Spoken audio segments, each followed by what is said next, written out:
Hello, friends. This is Scott, and this is a flashback to middle of May when I first planted my pole green beans. I planted a couple different varieties. I think I planted a Blue Lake and a Kentucky Wonder, kind of mixed them in together. But the planting was very, very simple. You just punch a hole about an inch deep and drop the seeds in on both sides of this wire trellis. As you can see, the seeds are a little bit, there we go. You can see a little bit better. And then all I do is simply cover them up and water them in. And that was, again, I think it was the middle of May when I planted the beans. And the first signs of life, this is what it looks like when the beans start poking up through the soil. And they start, you can see as the beans split, you can see the first of the leaves coming out. And these pole beans start showing themselves. And I had to replant a few because there were some bare spots. But as you can see, they first get in their first set of true leaves after a couple weeks. And the growth continues as they get a little taller. And then they start sending out tendrils, which they wrap around wire or whatever you're using as a support for them. And they start inching their way up the trellis. Now this trellis is the raised bed's maybe 1.5 feet high, and then the trellis is, a good 8 feet probably. 8 to 10 feet. So here's a good look at the tendrils and how they wrap around and grab a hold. And then you start seeing some flower production. It starts pretty low in the plant, but they're not going to put a lot of energy into making beans when they're first growing. Most of their energy is directed toward growing taller. Now here's a look, and this was about 2 weeks from harvest, the first harvest. And as you can see, this plant has really grown. But again, it takes so much energy to put up all this top growth that the bean production is slower than it would be in a bush bean.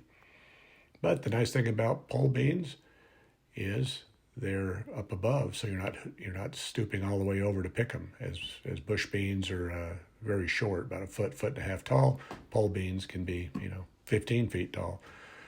So as you see here, there's quite a bit of flowering production, and there's a bean. That's the first bean of the year right there. That was a couple weeks ago. But that was, there might have been a couple more in here, but there wasn't a lot. But they're coming, and it's been so hot this year that I think it slowed the development a little bit. Now here's a look at how tall they get. They grow all the way up to the very top of the trellis. And let's take a look and see how our production is today. This is really the first harvest day that I actually picked a few beans. Now beans you need to keep picked, because what happens is if they go to seed or they harden off, they quit producing. So the more you pick them, the more they'll produce all the way until the first frost. So just keep them picked, and you'll have beans for the whole rest of the season. But it looks like we have a few on here. So let's take a look at the picking process and see how that goes. Here's a look at how tall these beans are. Now I'm 6'3", standing on a 1.5 feet tall wall. So these beans are probably 10 feet tall. They could grow taller if they had something to grow on.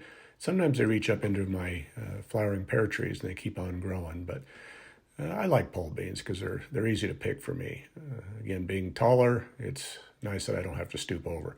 Now beans are produced all the way from the very bottom to the top of the plant. So you've got to stoop over some, but this helps out a lot for us old folks that don't want to bend over so much picking beans. But like I said before, bush beans are probably a lot more productive. They produce, they don't have to put so much energy into their top growth that they start producing beans at a much earlier stage, and they seem to produce a lot more beans. And if you keep them picked, bush beans, if you're going to freeze beans and preserve them or can, you want to do bush beans. Pole beans are great, but you're not going to get the quantities as you would with a good row of bush beans. But some people may disagree with me on that. They may have better production in different parts of the country, but I find that bush beans are much more productive. Lastly, I'm checking the more shady side of the trellis, and I'm finding a few beans, but not a whole lot here. So I'm a little disappointed that there's not more beans on these plants, but it's the first picking, so they'll keep on producing, and these are just great for a meal. So every few days you can come out and you can pick a handful or two And for a small family, it's plenty of beans. Again, not for storage, but fresh eating. One trellis of pole beans will do wonders.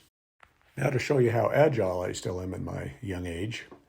And that wall's about 3.5 feet tall, so I didn't know if this was going to be a blooper reel of me falling backwards or not. But this is the benefit of having a raised bed as well as right up against a terraced yard, because I don't need a ladder. I can get up in here and I can pick at the tallest point of the plants and make sure that I'm getting them all.